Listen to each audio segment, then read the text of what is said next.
Hi guys, Greg at Best Choice Trailers. Today I'm going to take you for a walk around an ITI Cargo 7x14 Honor line tandem axle enclosed cargo trailer. This particular unit's a 7,000 pound GVW shown in a silver frost exterior. It's going to weigh in at about 2,200 pounds. It's going to give you a net legal carrying capacity on the trailer side of about 4,800. You'll also pick up a little bit of tongue weight on the truck side. Is available in different lengths. Commonly we carry this in 7x16 would be a very common size. Also do 7x12 in a tandem axle as well. So again, this is a silver frost. We do stock it in white, silver, charcoal, and black. Occasionally we'll bring in one of the, I'll say, niche colors, but those are the four main ones that we would bring in. Let's take a look at the trailer. We'll start out up front. It's going to have a 2 5/16 inch coupler. It's got your traditional latch mechanism that come down, and we provide you with a safety pin to put in. Of course, your safety chain, standard equipment, your breakaway setup. It's also got a sealed wiring harness. It's got a 7-pin RV blade style plug. It's actually got a dual prong connection. Generally you'd see a single, but this is a dual blade. And it is a sealed harness as mentioned, but this particular 7-pin blade, it's what's on pretty much all pickup trucks probably in the last 20 years, so should fit with your truck. One thing on this model, it's got a triple tube tongue. Generally most in the industry are just going to have a regular A-frame. Triple tube gives you extra reinforcement, also gives you the center drawbar. It does have a zinc coated jack as well instead of your standard A-frame painted jack. It's got a sand foot at the bottom, sure makes it nice, doesn't go down in dirt and sand, etc. Also having that foot generally without sinking down in the ground makes it to where you don't have to have a block of wood or similar. You'll notice all the, of course, your breakaway battery box here, but you've got a junction box with your wiring. Just makes it nicer than some of the ones in the industry will put that splice behind the walls and whatnot. Does have a 2-foot front stone guard. Sometimes in the industry you'll see those cut down where they'll be like 12-inch or maybe 16. That's a full 2 foot. It's got your color match front nose. Does have your bullet LED lights. And it's also got side vent standard equipment. Your intake would be on your front driver's side up high. Your outtake would be on your rear passenger side down low. It's designed for cross ventilation. Basically your intake air, it's going to cross ventilate and go out the exterior and the opposite side. This is what we would call semi-screwless. Some might also call it glued and screwed in the industry. Basically you've got aluminum panels every 4 foot, and you've got the seams that are going to be screwed, and then the in-between studs, which in this case would be 2, because this is going to run roughly a 16 on center wall. It's going to give you 2 posts that are going to be glued. So for those that have had screwless and maybe had an issue, screwless exterior does look nice, but the semi-screwless gives you the benefit of having the seams screwed while taking away the screws in between. Gives it a nice clean look. For any contractor maybe that's going to letter the trailer, definitely makes a little easier job for your vinyl guy, makes a little cleaner finished product. For those that aren't commercial, it's just a nicer looking trailer. If you've ever had a screwed trailer, it'll tend to look maybe a little more buckled, especially depending on the time of year and time of day, depending on what the temperature is versus the heat it's taking, etc. But this would be what we would call a semi-screwless exterior. Notice also it's got a 3-inch top trim, which is fairly normal, but it's also got a 3-inch bottom trim. Many in the industry are going to use a 1-inch trim. Just gives it a nice clean look. Does have your aluminum fender. It's going to be a teardrop. So everything pretty much on the exterior of this trailer, from the panels to your trim to your fender, is all going to be aluminum. And then of course your whole frame setup is all going to be steel for your strength. Brakes on both axles, standard equipment. It's going to run a radial tire, 205/75 R15. It's a load range C 6-ply.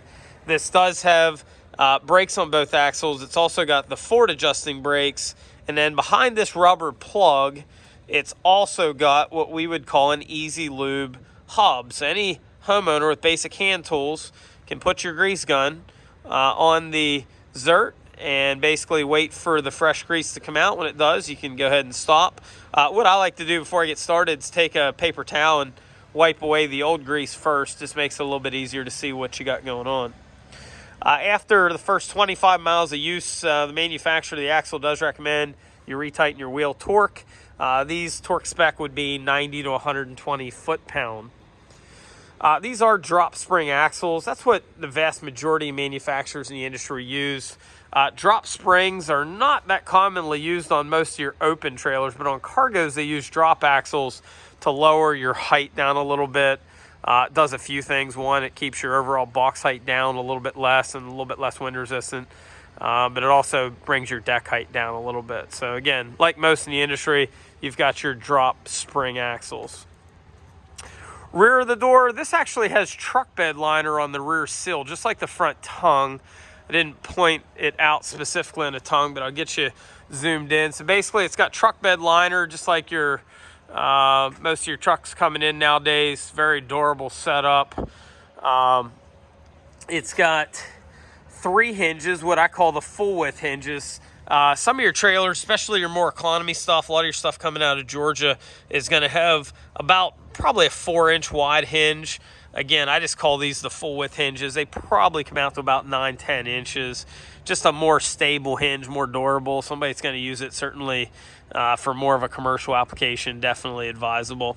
Do have grease zerks on it for some added serviceability. A lot of little details on the trailer. Your bar locks on these, instead of having a single latch going across the center, they actually cover top and bottom carriage bolt. So not only is it probably a little stronger, it's also going to cover the heads of what's holding your bar lock on. This Flexco hardware is actually made in USA, believe it or not. We do still make a few things here. These seem to close better than the Chinese-made latches, and also the Chinese-made latches aren't as tall. So I don't know, these just feel stronger to me. I've always liked those. On the rear door, sometimes you get plastic handles. They've gone ahead and given you aluminum handles, and you've also got pull handles on both sides. A lot of times you'll just get them on the one. Thin strip LEDs. They use a slimline corner post with a slimline light. What that means when open the door up, you end up getting an extra inch or two per side, which is important nowadays. You got guys putting zero-turn mowers, UTVs, etc. They want the maximum width you can get.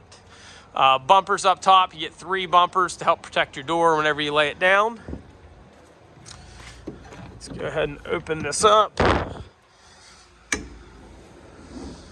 So that truck bed liner is also on the inside edge of your ramp. A lot of manufacturers will leave that exposed steel, so that makes it nice.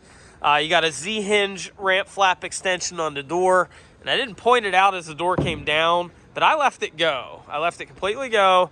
Nove brands in particular on their enclosed trailers seem to actually adjust the springs the majority of times. Every once in a while I might get one that isn't dialed in perfect, but they adjust the spring to where that door pretty much opens and closes exactly the way it should. That is not the case on every manufacturer we deal with. Sometimes you'll see them slam down or slam shut. These seem to be wound in pretty good. Standard equipment with the ramp flap extension. So you get about a 14 to 16 inch extension on top of the ramp door itself. So as I was saying earlier, these are slimline corners or narrow corners. Generally, I'm going to say ballpark, you're going to lose about a foot. You're going to lose about 4 inches on your corner. Spring cables come in about 1.25 inches, give or take. So on a 7-foot wide trailer, you're going to end up somewhere real close to 6 foot width-wise between the door. Trailer inside 6 foot 6 inch height, you're going to lose somewhere real close to 6 inches through the door opening. So about 6 foot total height. If you've got a UTV, it better be a smaller height one. A lot of your taller UTVs are going to need a plus 6 inch height upgrade. Most of your John Deere Gator type equipment, your golf carts, certainly motorcycles, four-wheelers, all that stuff seem to fit in these pretty well. You've got 3/4 on the floor, 3/8 on the wall.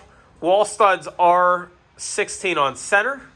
Both your wall and your roof posts are all made out of box tube. No hat post, no Z post in this trailer. Again, your ventilation I was saying about earlier, it cross ventilates your bottom rear, front top. 2 dome lights, standard equipment. They are LEDs. They're tied to a residential style switch. If the walls look a little cleaner, it's because they are. This uses an H molding, not your traditional Lawan style trim. It just looks a lot cleaner, and honestly, having been in this industry for a while now, Lawan strips seems like you're always chasing a staple gun to re-adhere them. These seem to be well, not troublesome at all. Aluminum cove going around the top conceals your wiring. Your wiring runs right behind that. If you want to add a dome light, it's easy to do so. Out front, you've got a junction box for your wiring, so there's one in the tongue. Inside there, you've also got a junction box. A lot of little details. Instead of a 16-inch strip you often see going down the center, this is a full panel for your roof, and then above your liner, you've got a one-piece aluminum roof. So one-piece aluminum roof, not a Galvalume roof. Then I want to point out as well, above the bows, you've also got a piece of like your seal tape. Just makes it nice. You don't get vibration on your bows between your stud and your sealing liner. It also gives you a separation between steel and aluminum for dissimilar metals and electrolysis and whatnot. I will show you here because it's easier than me crawling under the trailer. The entire chassis, both the bottom frame chassis and then your bows, are coated in a liner, an undercoating liner underneath. Just makes it a lot more durable. If you ever get a trailer out of Georgia, I have yet to see a Georgia trailer with undercoating. So again, if you're in a salt content area like most of our northeastern states, I would definitely be looking for something that's got undercoating. Rear spring assist.